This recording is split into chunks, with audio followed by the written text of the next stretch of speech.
Olá, nós vamos iniciar as nossas aulas de modelos matemáticos, né? Para a pós-graduação em ciências ambientais.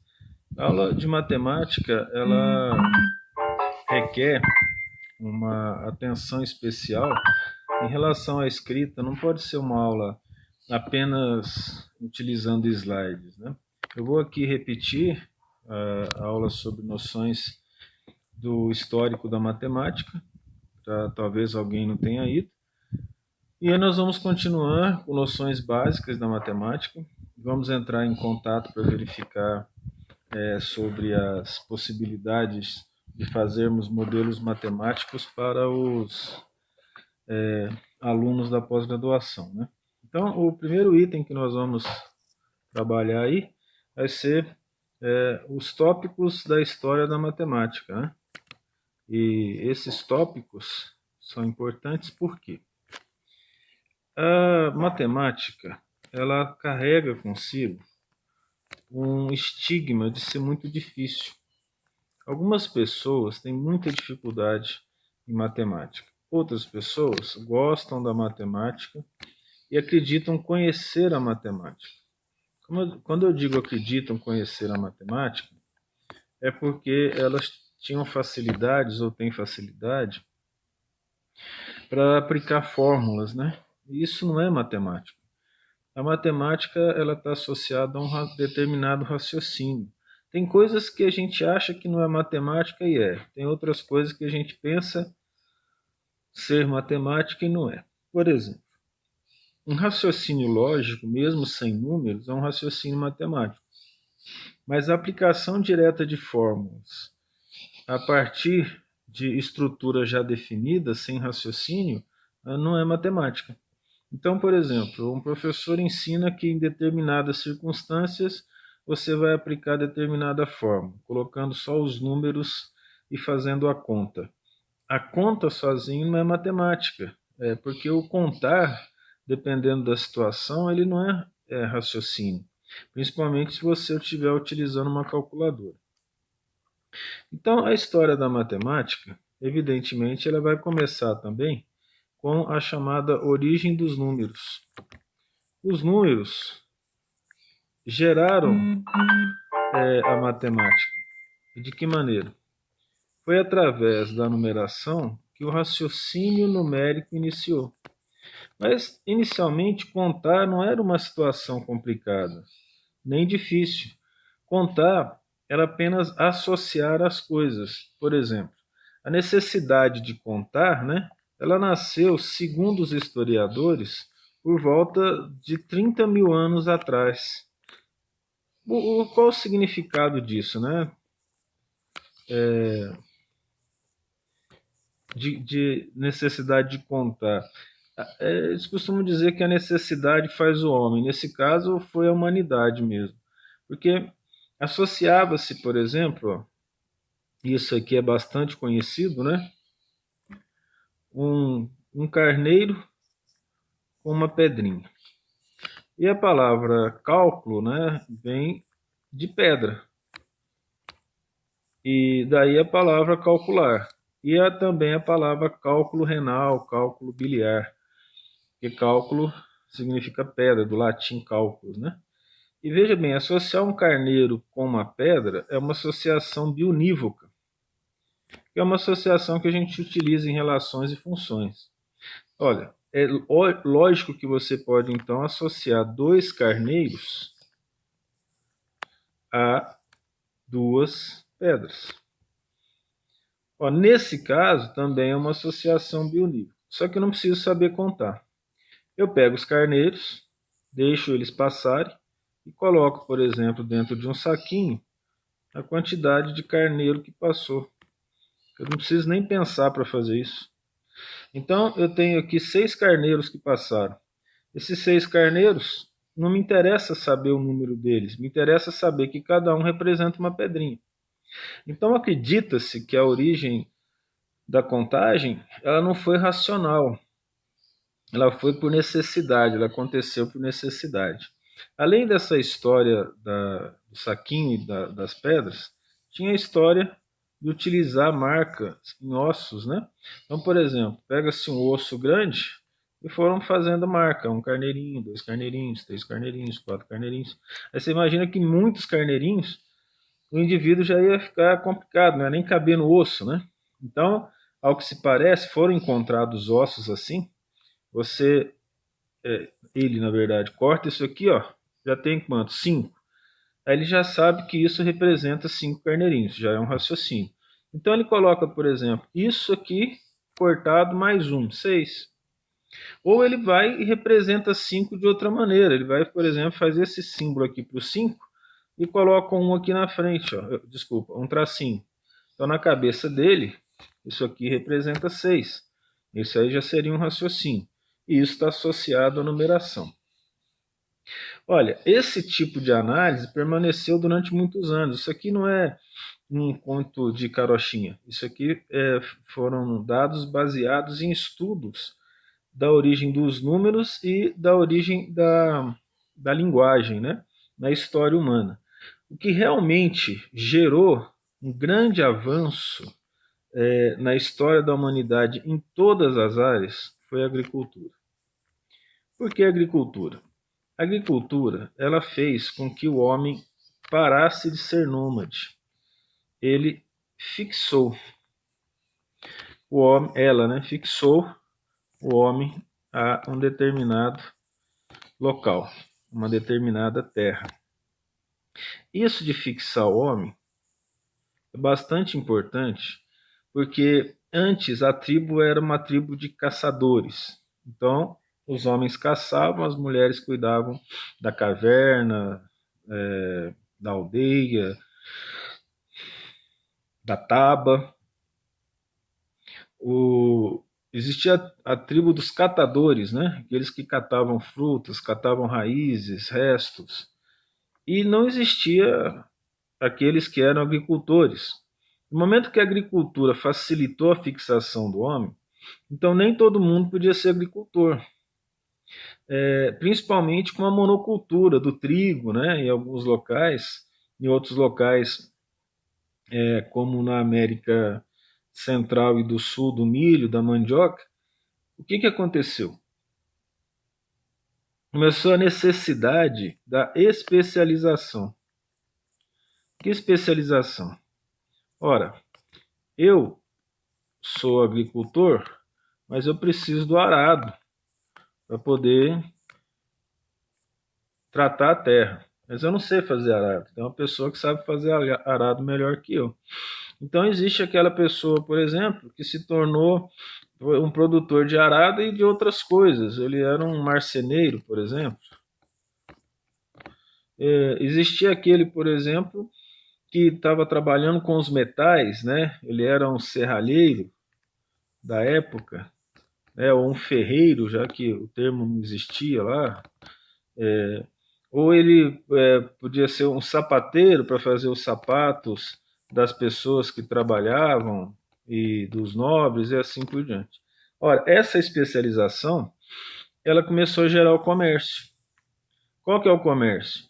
O agricultor precisava do arado, ele ia lá trocar o arado pelo aquilo que ele produzia. E assim por diante. Começaram a haver as trocas, né? Só que as trocas eram muito difíceis. Você imagina se para comprar alguma coisa você precisa assim, eu preciso de 10 sacos de trigo. Carregar isso era complicado, é difícil, aí você tem que retrocar e assim por diante. Então, as especializações e o comércio, eles geraram as moedas, né? O comércio gerou a moeda. O comércio foi a base do início dos números e das contas. Quanto mais o comércio se desenvolvia, mais a necessidade de troca. Então era necessário fazer trocas.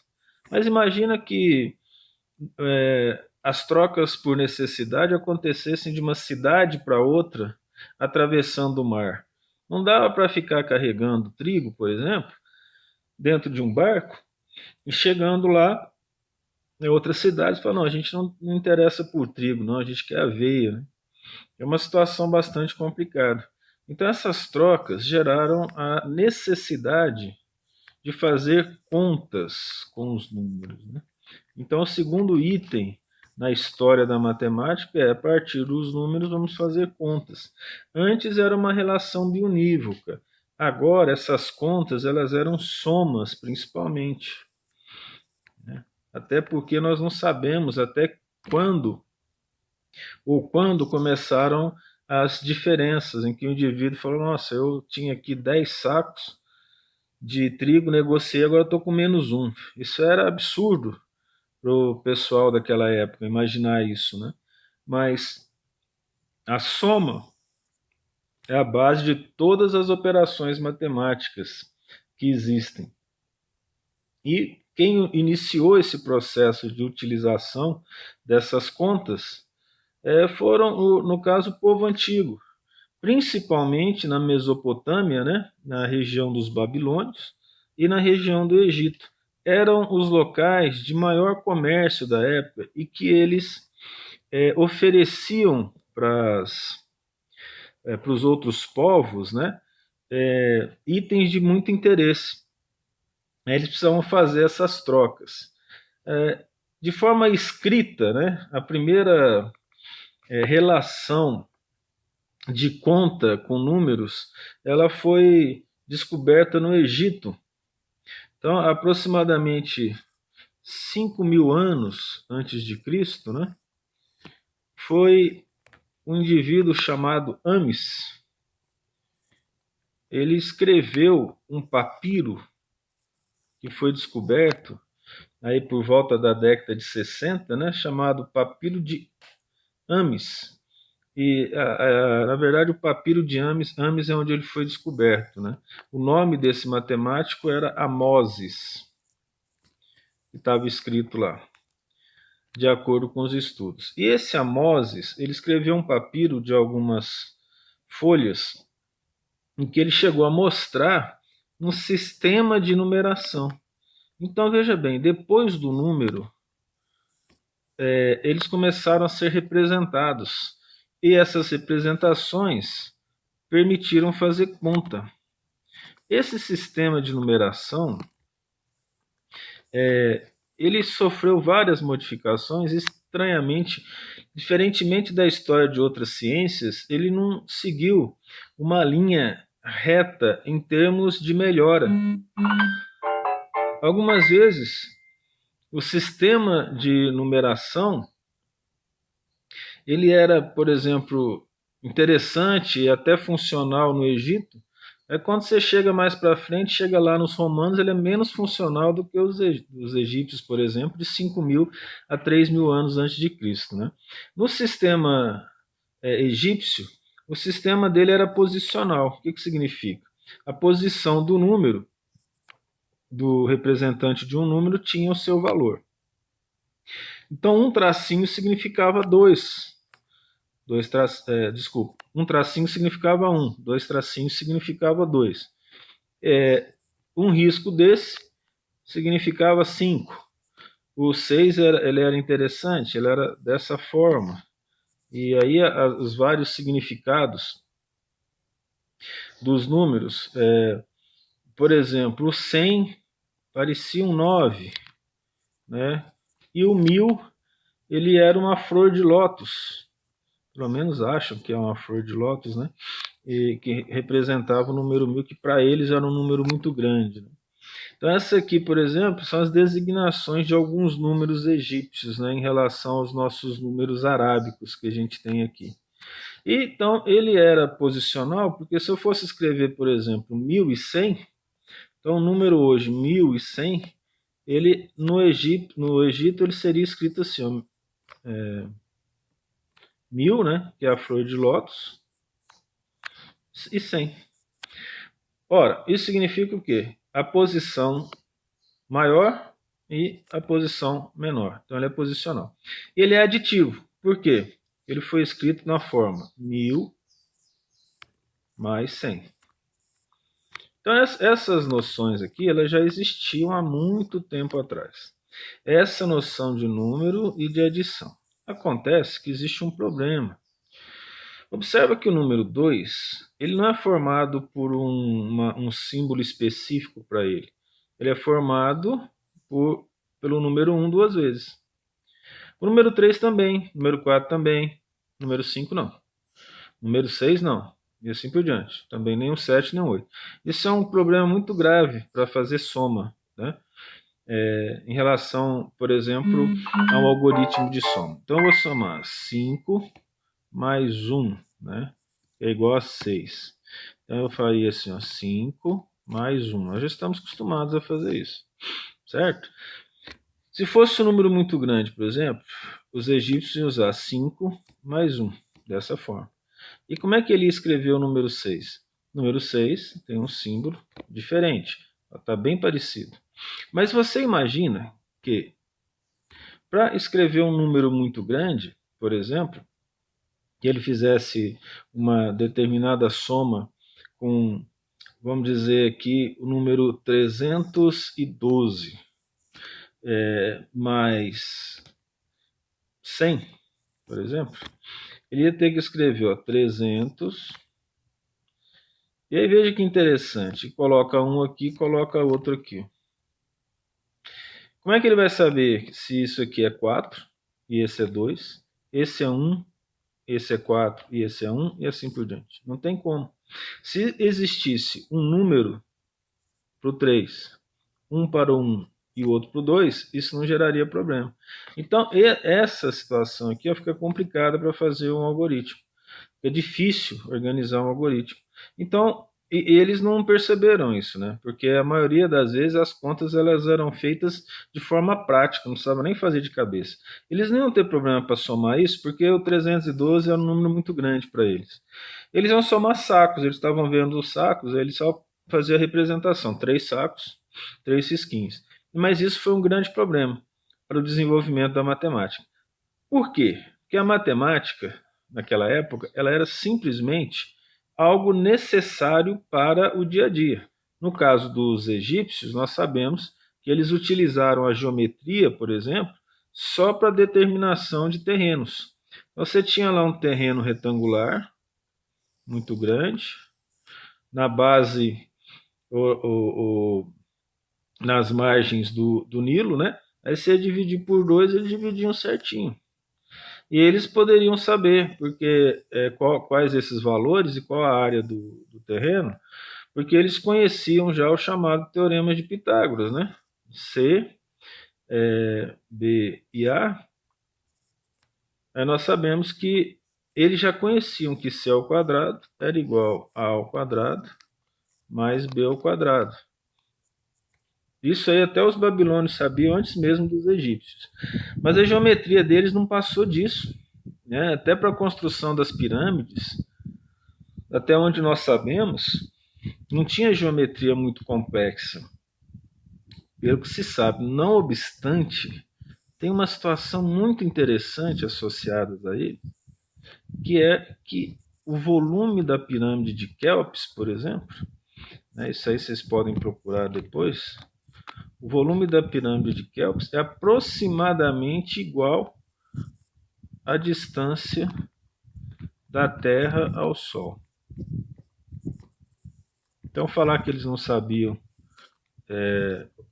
geometria é complicado, mas não parece ter ocorrido o desenvolvimento de pensamentos geométricos ou pensamentos numéricos, né? E é interessante essa situação desse volume bater dessa forma, mesmo que seja coincidência, né?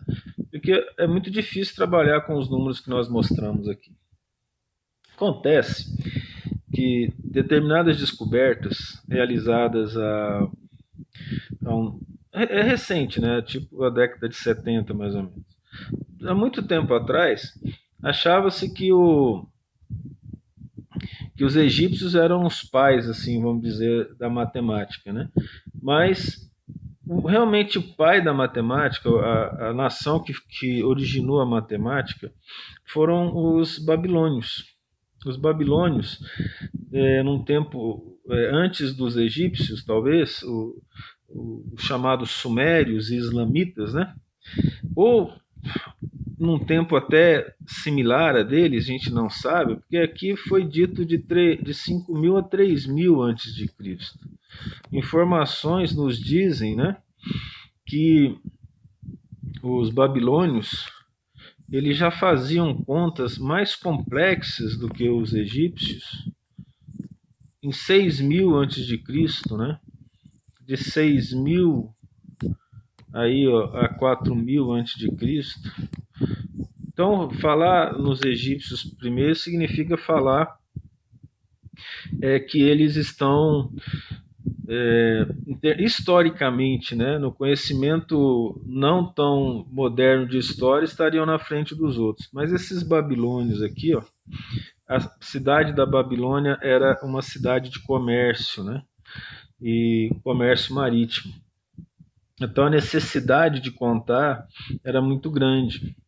Enquanto que os egípcios aqui eles tinham um sistema de numeração decimal, ou seja, eles começavam a recontar, né, no sistema posicional, depois de 10 números, eles começavam a contagem, utilizando o 10 mais 1, por exemplo. No caso dos babilônios, ela foi sexagesimal, ou seja, eles contavam até 60. O 61 seria o nosso 11 aqui. Não é representação do número, não. 61 é 61. Mas eles tinham números, né, para representar até o 60. Então, o 11 deles representaria 61 nosso. Então, esse sexagesimal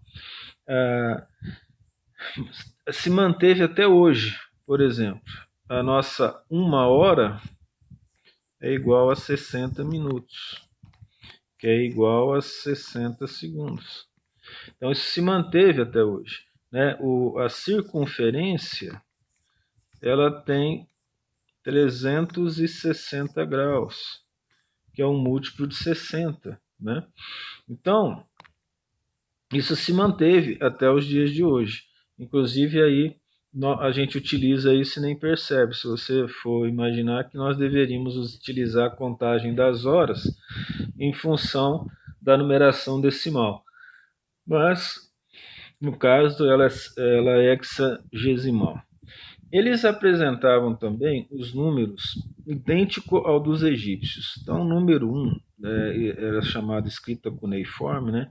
E tinha esse formatozinho aqui de cunho. O número 2 eram duas cunhazinhas assim. E assim por diante. Número 3, número 4, número 9, 9 cunhos. Aí o número 10 era esse Vzinho deitado, por exemplo. Número 50 era um Vzinho normal.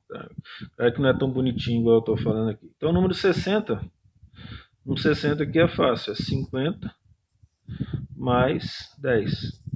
Esse é o 60. Então esse aqui é um sistema de numeração aditivo, que se soma.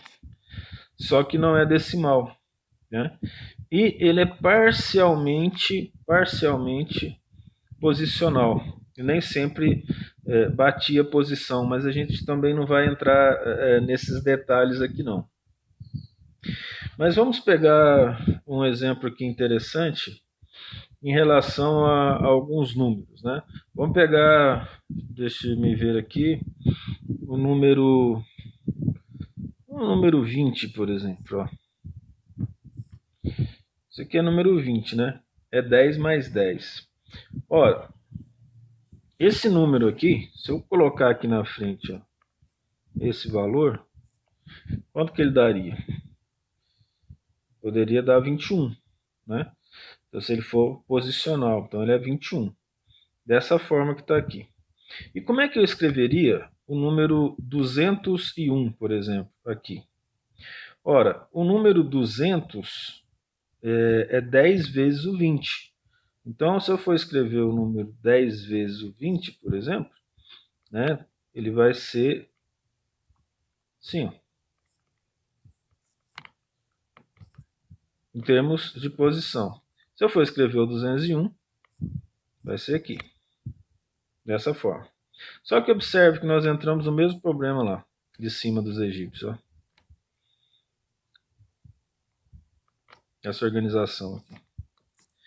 Esse número aqui é quanto? Ele é 11, né? Esse número aqui é 11. E esse número aqui é 20. 20 mais 11, 31, por exemplo. Isso poderia ser um problema. Ou nós pegamos esse aqui, ó, que é 21. Mas aí, se nós pegarmos 10 vezes 21, por exemplo, 210. Ou se não, se isso aqui for só uma soma, nós temos 31. Então aqui é só para exemplificar essa questão de que existe um problema em relação a essa organização dos números. Por quê? Tanto lá no egípcio quanto aqui, ó, faltou o zero. Se o zero existe, isso aqui é 21. E aquele outro lá, ó, vai ser 201. Isso não existia, mas só para dar um exemplo. Né? No caso aqui é 20 mais 0, 201. Só um exemplo só. Mas olha que situação interessante aqui. Ó. O que eles tentavam fazer, e talvez eles tenham iniciado uma noção de zero, mas isso não passou para frente, é que eu vou escrever aqui, ó, 21 e 201. Deixa um espaço. Agora você imagina uma escrita feita com telha, né? Como é que você vai descobrir que isso aqui é um espaço? Na verdade, eles não deixavam o tracinho, era um espaço. Então, essa distância aqui, ó, ela era, vamos dizer assim, interpretativa, né? E aí, em que se baseava essa conta? Interpretação. Então, de acordo com a interpretação, eles verificavam se era 21 ou se era 201, por exemplo. Então, veja que interessante. Por que a gente está falando disso? A matemática, ela sofreu bastante antes de se consolidar como a ciência da lógica, a ciência da organização. O ser humano sofreu dessa forma para poder transformar a matemática no que é hoje. Algumas pessoas foram responsáveis por essa organização da matemática, pessoas que trabalharam bastante, que pensaram bastante para transformar a matemática numa grande ferramenta a ser utilizada pelas outras ciências e por si mesmo. Acontece que hoje a gente pega uma matemática pronta, já acabada, e acha que a gente é bobo quando não consegue compreendê-la. Mas não é assim que funciona. A matemática, assim como qualquer outra ciência, ela pode ser bem trabalhada, ela pode ser bem organizada, ela pode ser estudada com calma. Ela só precisa de um determinado tempo para poder ser bem aprendida. Então você tem, por exemplo, matemáticos que sabem fazer contas rapidamente, são raros, e você tem matemáticos que nem sabem fazer conta direito, né? Uma grande matemática espanhola da modernidade falou assim: eu sou matemática, mas eu não sei calcular uma raiz quadrada sem calculadora. E eu tenho dificuldades em fazer divisões muito grandes. Mas a matemática não é conta, a matemática é pensamento. E a maioria das pessoas pensa, né? É só que a matemática requer um pensamento organizado. Então, o objetivo da nossa disciplina de utilizar modelos matemáticos, muitas vezes não é nem isso. É num artigo científico, se você utilizar uma organização lógica de um problema, você vai conseguir colocar aí um modelo lógico, não necessariamente um modelo com números. Por exemplo, se a gente for fazer uma busca de artigos científicos, né? Então, hoje a gente tem que buscar os artigos científicos, está bem mais fácil. Na minha época era uma coisa complicada. complicado, difícil de fazer. Você tinha que ir pegar um cadernão lá no final do ano, fazer uma anotação do que você queria num livro, né, que tinha só o nome dos artigos. Aí você fazia o pedido, a bibliotecária ia entrar em contato com as universidades do mundo onde tinham os artigos, através de telégrafo, aí eles mandavam esses artigos para a gente. Demorava muito tempo, 3 meses, era muito rápido quando isso acontecia, né? Eu vejo que coisa interessante. Então você imagina que você vai procurar um grupo de artigos no Scopus. Aí você entra lá na internet, Scopus, coloca a palavra-chave, e outras você vai procurar, se for da área da saúde aí, ó, vamos dizer que você procure no PubMed. Um exemplo. Aí da determinada palavra-chave você encontrou 200 no Scopus e 340 no PubMed. Ora, vocês concordam que o que vai ocorrer aqui vai ser uma interseção de artigos algumas vezes. Por quê? Pode ser que tenha artigo que tenha no Scopus e não tenha no PubMed, mas a maioria dos artigos que tem no indexador Scopus, por exemplo, tem no PubMed, principalmente se for da mesma área. A partir daqui, você pode chegar a uma conclusão que aproximadamente 200 artigos fazem a interseção entre esses dois aqui, ó, com raríssimas exceções. Se eles fazem essa interseção, você pode pegar para estudar esse, por exemplo, 200, que interessa, e ir atrás dos 140 desse, que está restando. Agora, você imagina se você vai fazer os dois, você vai realmente ter um gasto muito grande de tempo, sem necessidade. Por quê? Porque você vai ter que olhar um a um se eles são similares ou não. Mas se você pensar de uma forma aproximada, você já vai ter aí 200 artigos formando a interseção.